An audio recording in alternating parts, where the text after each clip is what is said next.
Саламатсыздарбы, эфирде Назар апталык берүүсү. Адаттагыдай эле бул берүүдө өтүп бара жаткан жумадагы орунтуу окуяларга назар салабыз. Алгач бул чыгарылышта.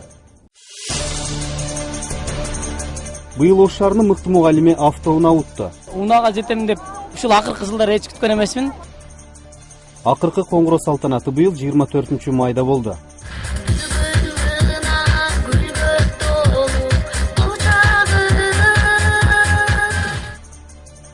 Кыргыз-Кытай жарманкеси быйылда болуп, ага Кытай өндүрүшүнөн чыгарылган айыл чарба техникалары биздикилерге сунушталды. Электрический кайча 2 минутта bir койна бүтүн кыркып булады.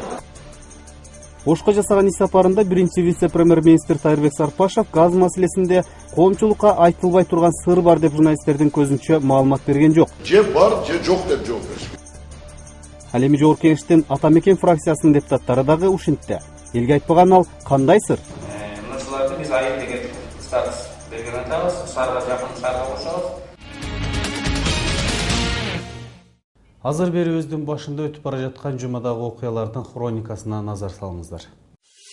19 май дүйшөмбү. Бул күнү Ош шаарынын мэриясы энелер байрамы менен куттуктап шаардагы 400 энелерге белектерди тапшырды. Ушул эле күнү Ош шаарындагы жол бүнөйт 11 баланы тиштеп алгандыгы кабарланды. Андан кийин ээси жок иттерди атуу жандана баштады. 19 май күнү өкмөттүн Ош облусундагы өкүлчүлүгүндө жогорку кеңештин бюджет жана каржы комитеттеринин көчмө жыйыны болду. 20 май шейшембе. Бул күнү бажы биримдиги боюнча коомдук угуу өткөрүү сунушталды. Ошол эле күнү Ош шаардык мектеп мугалимдери арасында өткөрүлгөн сынактын жыйынтыктоочу бөлүгү болуп, жеңүүчүгө Матиз маркасындагы автоунаа берилди. 21 май шаршембе. Ушул күнү Ош шаарынын автомектептеринин биринин инструктору пара алды деген шек менен кармалгандыгы кабарланды. Ошол эле күнү өкмөттүн Ош облусундагы өкүлү Кытай Республикасынын Кашкар округунун губернаторун кабыл алды. 21 майда Баткен областындагы митинг пикеттерди чектөө жана нааразычылык иш-чаралары учурунда жол тосууларды алдын алуу максатында коомчулук менен биргеликте жолугушуу өткөрүлдү. 22 май бейшембе. Бул күнү Кыргыз-Кытай жарманкеси башталды. Анда Кытайдан чыгарылган айыл чарба техникалары, үй тиричиликке керектелүүчү буюм тайымдар коюлду. Аны менен катар 3-чү эл аралык инвестиция форуму да болуп, ага Кытай жана Россиядан келген ишкерлер катышты. Ушул эле күнү атайын түзүлгөн комиссия шаардагы жазгы 2 айлыктын жыйынтыгын чыгаруу боюнча текшерүү иштерин башташты. 23 май жума. Бул күнү түндүк түштүк альтернатива жолдун курулушуна каражат изделип жаткандыгы маалымдалды. Ошол эле күнү Ош шаарында республиканын бардык аймактарынан келген жаштардын дебат боюнча беттеши башталды. Ынтымак улуттар аралык достукту, биримдикти чыңдоо боюнча кезектеги көңүл ачуучу акциясын өткөрдү. Быйыл акыркы коңгуроо салтанаты 24 майда болду. Ош шаардык билим берүү башкармалыгынын маалыматы боюнча салтанат шаардагы 53 мектепте белгиленип, 2000ден ашуун окуучу 11-класста аяктады. Бул салтанаттын жүрүшүнө шаардын жетекчилиги айрым мектептерге барып катышып, бүтүрүүчүлөргө ак жол каалады. Быйылкы жылы акыркы коңгуроо салтанаты 24 майда болду. Бул күнү Кыргызстандын бардык жалпы билим берүү мекемелеринде ушул салтанатка даярдыктар көрүлүп жатты. Алардын катарында Ош шаарындагы номер 18 мектеп гимназиясында окуган бүтүрүүчүлөр дагы акыркы коңгуроо салтанатына даярданып жатышты. Ош эмесе мектебим кайда келет бекемим. Окуучулук мезгили менен коштошуп, эстеликке сүрөткө түшүп, мындан ары мугалимдердин берген тарбиясын татыктуу пайдаланып, коомдон өз ордун табууга далалат кылган бүтүрүүчүлөрдүн кечеси да башталды. Ата-энелер, кадырлуу коноктор, баарыңыздарды бүгүнкү билим майрамы менен чын жүрөктөн куттуктайбыз. Анда эмесе кечебиздин күнөөкөрлөр 11-класстарды шатырата колтуклар астында чакырып алсак. Аталган мектепке Ош шаарынын мэри Айтмамат Кадырбаев менен шаардык билим берүү башкармалыгынын жетекчиси Куштарбек Кимсанов катышып, бүтүрүүчүлөргө кең келечек каалап, алдыдагы баруучу узун жолдо ар дайым ийгиликтер коштогон чыгаан инсандардан болгула деген жакшы тилектерин айтты. Бүгүн биздин балдарыбыз жетилүү аттестатын алып, ата-эненин, элинин, жеринин ишенүүнүн актоого аттанып жатат. Буйруса сиздердин тарбияны алган уул кыздар, элине ак ниетинен кызмат кылган, атанын баласы, атанын кызы деген наамга ээ болот деген ишеничтебиз. Ош шаарындагы номер 18 мектеп гимназиясында быйылкы жылы 25 окуучу 11 классты бүтүрүүдө. Мезгил деген шамалдай шашып, кечээ эле мотурайган бөбөктөр бой жетип, 11 жыл бою бирге окуган классташтары менен коштошор мезгил келди. Эми турмуштун түйшүктүү жолдору менен алышып, алдыга кадам таштар алдында турган чактары. Шаар мэринин андан нары сапары Ош шаарынын Жапалак айыл өкмөтүнө караштуу Теке айылындагы номер 45 Маматжан Мырзаев атындагы орто мектепте уланды. Аталган мектепте жалпысынан 310 окуучу билим алып, 25 мугалим сабак берет. Кенже класстын окуучулары конокторду гүл менен тосуп алышты. Ушул окуган мектеби менен коштошуп, чоң сапарга аттанып жаткан улан кыздарыбызга айтат элем, жолуңуздар шыдыр болсун. Элибиздин керегине жараган эң мыкты эр азаматтардан болгула деп айтмакчымын. Бул мектепти жалпысынан 49 окуучу бүтүрүп жатат. А тамгасын таанытып, ар дайым жол көрсөткөн мугалимдери, жан курбулары менен коштошуп жаткан Элиза сезимдери менен бөлүштү. Мына бүгүн биз мектепти коштоп бүтүп жатабыз. Аябай толкундалар көп болуп атат. Мен ичимен аябай ачып жатам.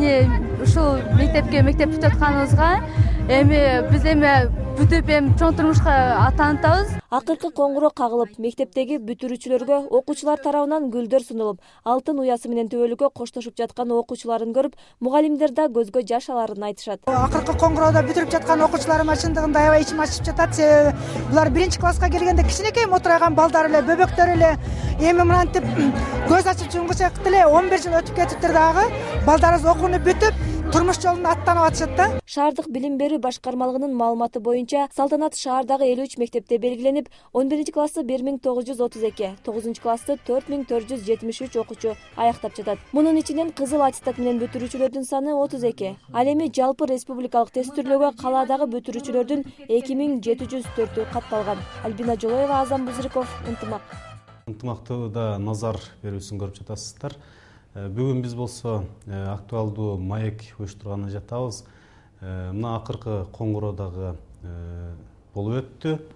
Кыргызстандагы бүтүрүүчүлөрдүн келечектеги кесип тандоосу же болбосо андан сырткары кесип тандабай өз алдынча башка турмуш менен жашоосун улантып кетеби деген теманын тегерегинде сөз кылабыз. Бүгүн биздин студиябыздын коногу Ош мамлекеттик университетинин кабыл алуу комиссиясынын жооптуу катчысы Кудайберди Кожобеков келип отурат. Саламатсызбы? Биздин студиябызга куш келипсиз. Кудайберди мырза, мына ушу акыркы коңгуроо өттү. Эми абитуриенттер жогорку окуу жайларына тапшырып, аны бүткөндөн кийин деле жумуш табыш дагы бир аз кыйын болуп атат да. Эми ушу жогорку окуу жайдын окутуучусу, башкаруучу органда иштеген кызматкер катары айтсаңыз, аларга эмне кеңеш бересиз? Бүттү окууну. Албетте, рахмат. Биринчиден мүмкүнчүлүктөн пайдаланып, мен дагы ошол бүгүнкү бүтүрүүчүлөрдү чындыгында баягы мектеп партасын, мектеп толук бүтүрүп, аттестаттарын колуна алып, келечекте ошол кайсы кесиптин ээси болом, өз алдынча турмуш улап кетүү үчүн ар түрдүү ойлонуп турган кездери бир жагынан, экинчи жагынан азыр бүгүн өтө мындай бир маанилүү күн, алардын эсте каларлык бир майрам кечелери болуп атат. Ошон үчүн мен баардык бүтүрүүчүлөрдү, мектептин бүтүрүүчүлөрүн куттуктап кеткен уруксат этиңиздер. Эми конкреттүү кайсы кесиптин ээси болом деген маселе дагы бүгүнкү күндө ар түрдүү деңгээлде деп ойлойм. Мисалы, көпчүлүк айтылып жүргөн азыр бизге мына билим кесипке багыт берүү иш-чаралары учурундагы алган маалыматтарыбызга караганда, дагы эле баягы педагогикалык багыттарга тапшырам, окугум келет деген абитуриенттерибиз азыраак. Анан белгилүү башка багыттарга, кээ бир багыттарга басымдуу бир, мисалы үчүн медицинага же юриспруденцияга же экономикага дегендей багыттарга көбүрөөк кызыккан учурлар байкалып жүрөт. Албетте, бүгүнкү күндө ошол иш менен камсыз кылуу боюнча бизде баардык жогорку окуу жайларда, биздин Ош мамлекеттик университетинде деле бюджеттик орунга кабыл алуу 3 тараптуу келишимдин гана негизинде жүргүзүлө баштады да акыркы 2 жылда. Мисалы үчүн биз кайсы бир багыт боюнча бюджеттик орун университетке алуу үчүн университет ошол министрликке иш берүүчүнүн, абитуриенттин, анан университеттин үчөөнүн ортосунда келишим түзүп, эгер биз бүтүп келип бизде окуса, бүткөндөн кийин барып ошол баягы жергиликтүү бир органда барып иштеп отработка кылып берет деген сыяктуу келишим аркылуу гана биз бюджеттик орунду бөлдүрө баштадык акыркы 2 жылда. Себеби баягы бюджетте өкмөттүн акчасы кетип атат, бирок бүткөндөн кийин жарымында таштап кетип калып атат, же болбосо башка багыттарга которулуп кетип атат деген сыяктуу көп көйгөйлөр пайда болгондон кийин акыркы 2 жылда ушундай практикалана баштады да. Мына окууну бүттү, мектепти бүтүштү. Бүткөндөн кийин чет мамлекеттеп мигрант болуп кетте тургандар да болуп калышы мүмкүн. Университеттерге тапшырабыз десе, баягы пресстештүү деген эле көп тапшырчу адистиктерге деле тапшырып калышы мүмкүн бардыгы. Анан жанагы кесип үйрөтө турган башка дагы коллеждар бар мисалы. Ошолорго тартуу боюнча иштер жүргүзүлдүбү же болбосо аларга кандай элдин ошо окуучулардын маанайы кандай экенин сиздер түз ошолор менен иштешип атасыздар? Чындыгында биз 15 майда ушул жылдын Атайын Ош мамлекеттик университетинде билим майрамы деп уюштурдук да. Ал жерге Ош областы, Ош шаары боюнча 7-8 миңге чейин окуучулар келип катышышты. Ал майрамдын максаты ушундай болгон. Баягы бардык кесип ардактуу дегендей, ушул университетте канча багыт болсо, канча адистик болсо, ушунун бардыгын ошол тиешелүү факультеттердеги окутуучулар, жетекчилери келип, ошол мындай бир даңазалап көргөзүп беришти да. И окуучулар ошол жерден кыдырып көргөндө ошол Ош мамлекеттик университетиндеги балдар бакчасынан баштап орто кесиптик окуу жай, жогорку магистратура, PhD дегенге чейин өзгөчөлүктөр менен таанышып чыгышты. Ошол жерде бир дагы бир иш-чара кошо уюштурдук. Мисалы, атайын анкета таркаттык, баягы каттоо учурунда анкета таркатылып, ошол жерде ушул сиз айткан сыяктуу суроолор менен кайрылдык да. Мисалы үчүн ким болгуңуз келет, ушул билим майрамы сизге жактыбы, каалаган маалымат ала алдыңызбы деген учурларда албетте баягы ар түрдүү бардык жалпы анализдеп отурганда бир кызыктуу кийинки ишибизде колдоно турган анализдер чыгып атат да, жыйынтыктар чыгып атат да, биз аны пайдаланып иштеп атабыз. Албетте бул жерде негизи кээде өтө эле мындай мугалимдик багыттарды каалабайт дегенибиз менен, бирок арасында дээрлик басымдуу ошол мен мугалим болгум келет келечекте деген дагы анкетадагы жоопторду көрүп биз абдан кубандык да. Ошол эле учурда орто кесиптик окуу жайларга тапшырам. Андан сырткары баягы бизде кыска мөөнөттүү курстар бар. Ошол курстарга окугум келет дегенге чейин ал жерде суроолор бар да. Башка айтканда ошол жалпы элдин арасында бардык орто кесип болобу, жогорку кесип болобу, бардык кесип үчүн каалагандар кандайдыр деңгээлде бар да. Просто бизде ошол нерсени толук анализдеп, мүмкүнчүлүк түзүп берип, бүткөндөн кийин иш менен камсыз болушу тууралуу иштердин үстүндө ошол жогорку окуу жайлардагы мектеп дагы ушул үстүндө иштеш керек деп ойлоп атам да. Рахмат, анда сиз дагы убактыңызды бөлүп бизге келип маанилүү маек куруп бергениңиз үчүн ыраазычылык билдиребиз. Ишиңизге ийгилик каалайбыз. Быйыл жергиликтүү бийлик мектеп мугалимдерине катуу көңүл буруп жаткандай болуп атат. Ош шаарынын мыкты мугалимине быйыл автоунаа ыйгарышты. Албетте сынак менен. Ошентип, мектеп мугалимдерин, ал эмес жогорку окуу жайларындагы окутуучуларга дагы иштөөгө дем берип турушса, келечек муунга пайдасы тиймек. Автоунаа ыйгарылган агай тууралуу кененирээк кеп салабыз. Ошто 20 жылдан бери өткөзүлүп келе жаткан жылдын мыкты мугалими кароо сынагын быйылкы жылда жыйынтыктоочу баскычы болду. Ош шаардык билим берүү башкармалыгынын демилгеси менен өткөрүлгөн иш-чара мурунку жылдарга салыштырмалуу кымбат баалуу белектер менен айырмаланды.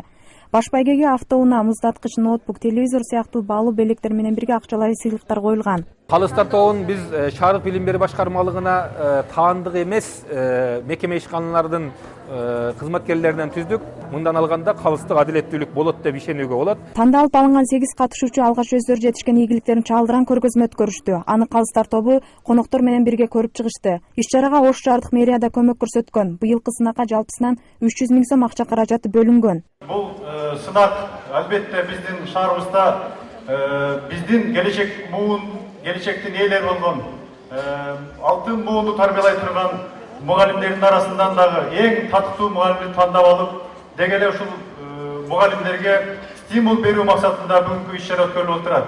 Буга чейин сынакка шаардагы 25 мектептин мугалимдери катышып, алардын 8 финалга өткөн болчу. Сынак жалпысынан 6 түр менен өттү. Алгач катышуучулар өздөрүнүн билим деңгээлдери менен жеке таланттарын көрсөтүү менен башташты. Күйүп турган, эмне деп айтаарымды көзүмдөн билип турган, сасыган саясатка, кайдыгер сезимдерге муштумун түйүп турган. Сынакка катышкан мугалимдердин айтымында мындай кароо сынактар алардын жаңы ийгиликтер жаратуусуна дем күч берет. Мугалимдин эмгеги баалаңгыз. Ушинтип баалап турса мугалимдер дайыма ушул келечектин жакшы урпактарын тарбиялайт деген ойдобуз. Жыйынтыгында баш байгени 5 жылдан бери кыргыз тили жана адабияты мугалими болуп иштеген шаардын 18-мектеп гимназиясынын мугалими Мелис Музулманов утту. Ага автоунаанын ачкычын Ош шаарынын вице-мэри Иличбек Эргөшев тапшырды.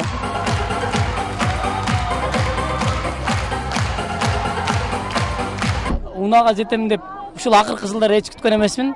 Бирок мугалимди кесип, менин өмүрүмдүн, менин пешенеме жазылган бир бакыт экенин жана менин өмүрүмдө бар таап кете турган бир кесип экенине ишенгенмин. Сынактын жыйынтыгы менен 1-орунду номер 16-мектеп гимназиясынын мугалими Гүлнара Кулмаматова, 2-орунду 41-мектептен Эртөштүк Жумабаев, 3-орунду 52-мектеп мугалими Севара Адилова ээлеп, калган катышуучуларга да ардак грамоталар жана акчалай сыйлыктар тапшырылды. Самара Халилова, Азам Бузуриков, Ынтымак. Эми башка темалардан. Газ Ош шаарына дагы деле берилелек. Ал арада электр энергиясы да Ош шаарында үзгүлтүккө учурап жатат. Жогорку кеңештин төрагасы Асылбек Жээнбеков көгүлтүр отту бергиче Ош шаарында светти ар кандай шылтоолор менен өчүрүүнү токтоткула деп буйрук берди. Ошко жасаган иш сапарында Кыргыз Республикасынын 1-вице-премьер-министри Тайырбек Сарпашев облус шаар активи менен жолугушуп, газ качан чечилери тууралуу берилген суроого журналисттер отургандыктан жооп бере албастыгын айтты. Андан аз өтпөй Жогорку кеңештин Ата Мекен фракциясынын депутаттары дагы ушинтишти. Элге айтпаган кандай сыр бар деп шектүү карап кала беришти. Азыр болсо Сарпашевдин иш чарасынан репортажга көңүл буруңуздар. Шаардык кеңештин депутаттары буга чейин өкмөт башы Жомарт Отурбаевке газ берүүнү тездетүү өтүнүчү менен кат жолдошкон эле. 17-майда Кыргыз Республикасынын 1-вице-премьер-министри Тайырбек Сарпашев Ош шаарына жасаган иш сапарында көгүлтүр оттун качан келерин так айта албады. Ушуну сиз айтып өттүңүз, бирок мындай конкреттүү түрдө бир жакын арада качан чечилет? Биз ошого бир ыңгайлап, бир ошого жараша бир иш жүргүзсөк да. Маалымат каражаттарын отургандан эске алып, көп нерсени мындай бир ачык байкаганга дипломатиялык жактан да мүмкүнчүлүк болбойт. Эки мамлекеттин ортосунда биз менен Россиянын эмес, эми биз менен Өзбекстан тарап менен Казакстан тарап менен Россиянын ортосундагы дагы чарбалык, экономикалык, а мүмкүн ар кандай бир саясий маселе болушу мүмкүн. Ошону интенсивдүү сөздөр жүргүзүлүп атат. Ошондуктан мен шаардын жетекчилиги Улан Бердибаевич сиздерге, Айтмат Эмтебаевдерге кайрыларым, шаардыктарды сабырдуулукка чакырыңыздар. Так маалымат айтканга мен кечинде дагы Өзбекстандын 1-вице-премьери менен сүйлөшкөнгө аракет кылдым. 3-4 жолу аракет болду. Бирок ар кандай себептер менен бул сөз бүгүнкү күндө мүмкүнчүлүк болгон жок. Жыйында шаардыктар газсыз жашоо оор болуп жатканын, тездетпесе карапайым элге эле кыйын болоорун айтып, маселени тезирээк чечип берүүнү суранышты. Этаж үйдөгүлөр алар газ, свет менен тамак жесе болот. А биздин детсадтарда, мектептерде канча биздин келечек муундарыбыз тарбияланып атат. Өзүңүздөр билесиздер, очокко чакканда өзү санэпидстанция бизге жол бербейт. Бирок айла жоктон биз бүгүн ушул жол менен балдарыбызга тамак берип атабыз. Көгүлтүр оттун жакын ортодо берилбешинен кабар тапкан активисттер Жалал Абадтын Кочкор Ата шаарындагы газ резервинен алып туруу сунуштарын ортого салышты. Адистерден сурайбыз дейсиздер. Бул сиздер билишиңиз керек да. Элде же бар, же жок деп жооп бериш керек. Бул иш киргизбей жаткандыр. Анткени эскилиги жеткендер мүмкүн техникалык жактан мүмкүнчүлүк эместир. Анткени бизде болгону 30 миллион куб гана газ чыгат ошол региондо. Жанагы нефть Кочкор Ата жакта. Ал деген биздин бир 5-6 күндүк эле запасыбыз. Мындай алганда Кыргызстандын потребностун. А биз 405 миллион кубка чейин биз керек дейбиз. Ошондуктан бул керектен бир гана бөлүгүн жабат. Стратегиялык бул маселени бизди чече албайт. Жыйынга Ош облусунун жана калаанын активдери, шаардык кеңештин депутаттары катышты. Кала тургундары Кыргыз газды Орусиялык Газпром компаниясына сатаардан мурда кылдат ойлонуп, келишим түзүш керек эле деген ойлорун айтышты. Бүгүнкү күндө алып аткандан төмөнүрөөк баа менен бизге коюп берүү боюнча алдын ала убадасы бар. Экинчиден $600 миллион менен биз көптөгөн газ жетпеген жерлерибизге, газ жетпеген шаарларыбызга, үйлөргө чейин инвестиция кылгангалар убадасын алышкан. Көп айтып атат $1 сатып үйдүгө. $1 саткан жокпуз. Кыргызча айтканда биз $600 миллион сеп алып атабыз да. Берген Газпромго. Ошондуктан бул инвестиция биз үчүн көбүрөөк керек. Жыйындын жүрүшүндө Тайырбек Сарпашев бажы биримдиги боюнча да маалымат берип, учурда жол картасынын иштелип чыкканын, аны парламентке жөнөтүлгөнүн, 60га жакын мыйзам кайрадан иштелип чыгарын кабарлады. Дыйкандар чыгарган продукцияны алып туруп, Россия Казакстанга алып кете баштайт. Бааларын көбөйтүп туруп. Бизде мына жерде калган дыйкандар өзүнүн баасын ушул деңгээлге жеткириш үчүн көтөрөт. Жакынкы арада бизде кыргыз мамлекет биздин арызды көтөрбөйт. Ушул баа көтөрүлөт. Эмнеден кантип бул бааны компенсация кылат? Эгерде продукция кымбаттаса, айыл чарба продукциясы. Эл байыт, социалдык маселени өзү чечкенге аракет кылат. Ошол эле кымбат сатып алган акчасына ошол өзүнүн баласын окутат, социалдык маселелерин чече алат. Салык базасы көбөйөт. Салык базасы көбөйсө биз бюджетке көбүрөөк акча түшөт. Көбүрөөк акча түшсө биз айлыгыңарды көбөйтөбүз. Мамлекеттин мүмкүнчүлүгү да кеңейет. Ошондой эле биометриялык паспорт, бажы биримдиги, айыл чарба жана Ош шаарындагы эстакада көпүрөсү боюнча маселелерди талкуулады. Жыйындын соңунда биринчи вице-премьер-министр газды жандандырууга сүйлөшүүлөр жүрүп жатканын, жакын арада чечилип калат деп жыйынтыктады. Назгүл Ахунова, Айбек Беделбеков, Ынтымак. Жогоруда айтылгандай, Сарпашев ушинтип журналисттер отурат, сырымды айтпайм дегенде кылды эле. Кече күнү жогорку кеңештин Атамекен фракциясынын депутаттары дагы сыр бар экендигин ачыкташты. Ушундан улам коомчулукта мындай суроо бергендер көбөйдү. Кыргызстан ачык өлкө болсо, эмне үчүн жабык өлкө катары саналган Өзбекстан газ бербей атса, аларды туурап жашырышыбыз керек. Эл газсыз отурушса, бир сырды бар деп эле сактап отура бергенден эмне чыгат дешип. Анан орunu жашырсаң өлүм ашкере кылат деген макал эске келет. Эми атамекенчилердин келгени тууралуу жасалган сюжетке көңүл буруңуз. Атамекен фракциясынын көчмө жыйынына Ош шаардык кеңешинин депутаттары, шаар мэри жана тиешелүү кызматкерлер катышып, күн тартибинде эки маселе каралды. Башка сунуш болбосо, урматтуу депутаттар, күн тартиби бекитилди. Негизги маселе катары 2012 жылдын 3 августуна чейин Ош Бишкек шаарларындагы өз билемдик менен курулуп бүткөн жеке турак үйлөрү бар болгон жер участкаларына менчиктөө укугун берүү жөнүндөгү долбоорун талкуулоо болду. Агалай Атамекен фракциясынын төрагасы Өмүрбек Текебаев сунуштаган долбоор тууралуу баяндама жасады. Ушундай бүтүндөй айыл болуп калган, билесиңер, аэропорттон кетип аткан жерде. Оштон башка жактарга көчүп баргандар, ушул дачаларды алып үйүн жашап калышканда, мынушуларды биз айыл деген статус берген атабыз, шаарга жакын шаарга кошобуз. Малым болгондой Ош облусу боюнча 1000ден ашуу мыйзамсыз курулуштар бар. Ал эми Ош шаарынын өзүндө эле 500дүн тегерегиндеги турак үй, 250дөй коммерциялык багыттагы мекемелер бар. Булар Ош шаарынын мэри Айтмамат Кадырбаевдин маалымат берүү учурунда белгилүү болду. ХБГ аймагында 80 жер участкаларында курулуштар уруксат иш каалаттары жүргүзүлдү. Ошондой эле onun номер 10 Курман-Жанатка аймактык кеңешинде 30 жер участкалары чоң маселе болуп эсептелген бул Бакинский көчөсүндө 60-жылдары курулган экен 208 жеке турак үйлөрү бүгүнкү күндө ошол тиешелүү документтери мыйзамдаштырылган эмес. Долбоордо көрсөтүлгөндөй тыюу салынган жерге объект курулса, аны мыйзамдаштырууга мүмкүн эмес. Бирок шаар мэри Кадырбаев Өмүрбек Текебаевга курулуп калган социалдык объекттерди бузуу кыйынга турарын, аны да мыйзамдаштырууну сунуштады. Ал эми жогорку кеңештин айрым депутаттары мыйзамдаштырууну акылуу жүргүзүү керек деген демилген айтышты. Ал жерлерде мыйзамдаштырылгандан кийин ал жерлерде инфраструктуралар болот, бала бакчасы керек, жол бүгүн айтпайт, эртеңки күндө эгер Ош шаарына кошулгандан кийин ал жерде көп суроолор пайда болот да. Мен ойлойм, ошол жерлерди бекер бербестен бир 50 миңби, 100 миңги ошону киргизиш керек дагы, ошол акчалардын өзүн эле ошол тургундарга жол, таза суу, электр энергиясын тартуу боюнча сунуш киргизет. Сунушталып жаткан мыйзам долбоорун шаардык кеңештин депутаттары колдоп беришти. Аны жүзөгө ашыруу, мыйзамсыз жүргөн курулуштарды жана чек араларды аныктоо шаар жетекчилигине тапшырылды. Ноябрь аягына чейин, октябрь, ноябрда кабыл алып бүтөбүз. Мына ошол жарым жылдын ичинде биз ошол граждандарга ошол жерлердин участоктарын үйлөрүн мыйзамдаштырып беришибиз. Андан соң күн тартибине киргизилген экинчи маселе каралды. Атамекен фракциясынын депутаттарын эстакадалык көпүрөнүн тагдыры кызыктырды. Көпүрөнүн азыркы кезде аткарылып жаткан иштери тууралуу Ош шаарынын вице-мери Жапар Ормонов буларды айтып берди. Биринчи башталган көпүрөнүн долбоорунун эскизин негизинде бул долбоор тандалып алынып, биз ушу долбоордун үстүнө бүгүнкү күндө иш алып жатабыз. Биринчи кезекте мен силерге маалымат берчү болсом, долбоордун бүгүнкү күндө биринчи кезекте биз азыр жер алдындагы, жер үстүндөгү коммуникация иштери алдык, биринчи этапта көпүрөнүн курулуш иштери боюнча.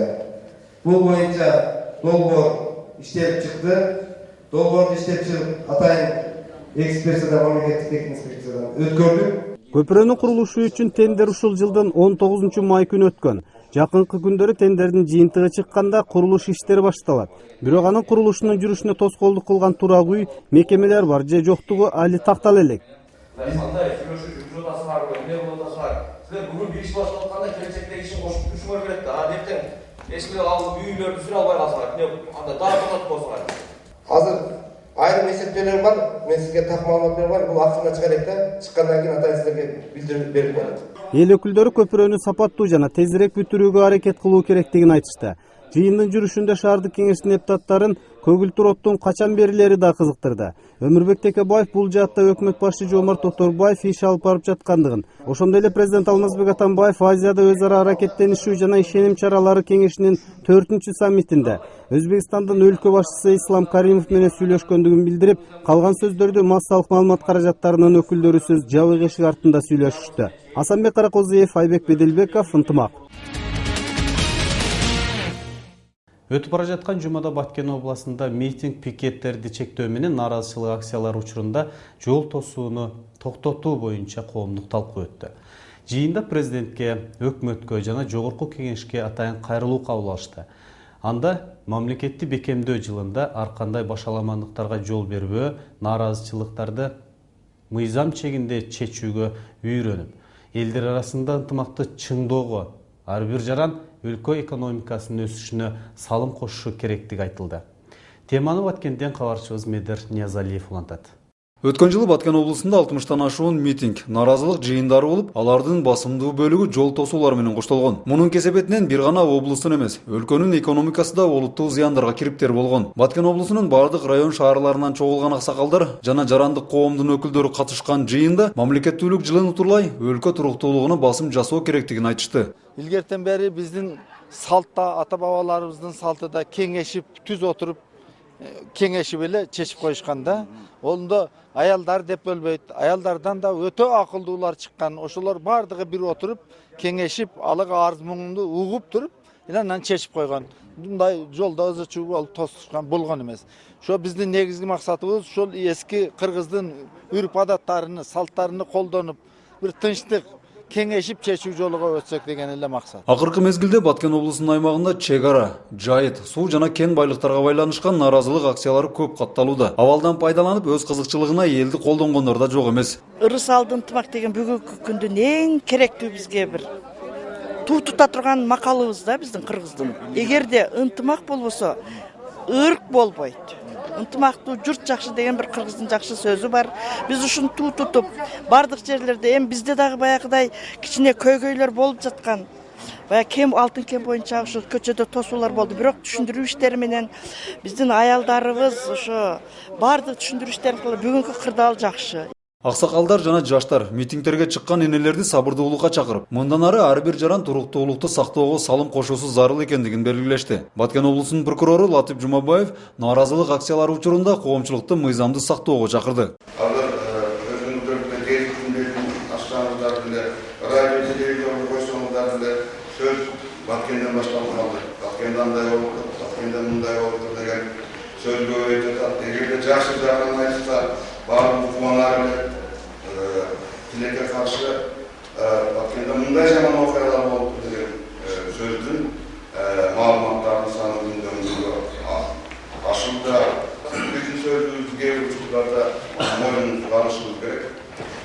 maanisiz söz bolup atабы, же туура эмес сөз болуп атабы, кандай себеп экенин билген көпчүлүк укпай калат.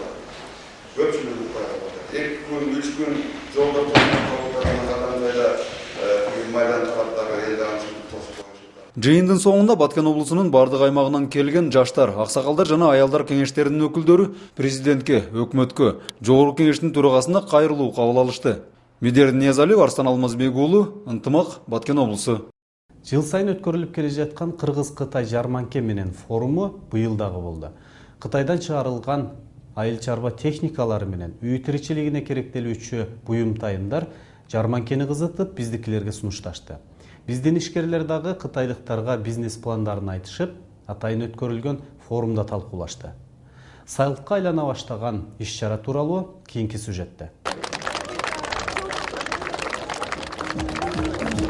Кытай Эл Республикасынын Кашкар округундагы чыгарылган өндүрүш товарларынын жарманкасынын расмий ачылышына облус шаар жетекчилери жана Кытай Эл Республикасынын Кызыл Суу автоном облусунун губернатору, Кашкар округунун губернаторунун орун басары катышты. Анда өкмөттүн Ош облусундагы ыйгарым укуктуу өкүлү Сооронбай Жээнбеков мындай эл аралык жарманке экономикалык абалдын жогорулашына, бизнес чөйрөсүнүн өнүгүшүнө, региондор аралык карым-катнаштын жакшырышына таасирин тийгизерин айтты. Кытай Эл Республикасынын Гуанчжоу деген провинциясы бар. Абдан өнүккөн, эң алдыда турган.